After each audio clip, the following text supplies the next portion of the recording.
તમે એમ કહો કે કરપ્શન નથી કરતા, 12 મહિના જેલમાં રહ્યા, રાજીનામું ન દઈ દેવું પડે. નહીં, તમારા પૂરા થયા પ્રશ્નો નથી થયા. ધણી વગરનું કામ રાખ્યું તમે. દિલ્હી આપણું રાજધાની એને ધણી વગરનું કરી નાખ્યું તમે. બોલો હવે તમારું નામ ખાલી બોલી દો.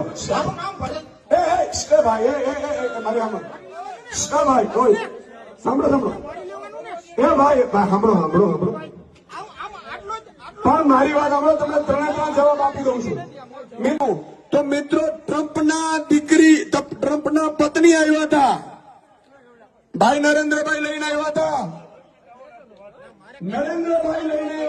ટ્રમ્પના પત્ની આવ્યા હતા અને દિલ્હીમાં સ્કૂલ જોઈને તો ટ્રમ્પના પત્નીએ દિલ્હીની સ્કૂલ જોઈ હતી. આ આપણી કામની રાજનીતિ છે. અને એટલું નહીં, એ કહેતા હતા કે 100 કરોડની દારૂની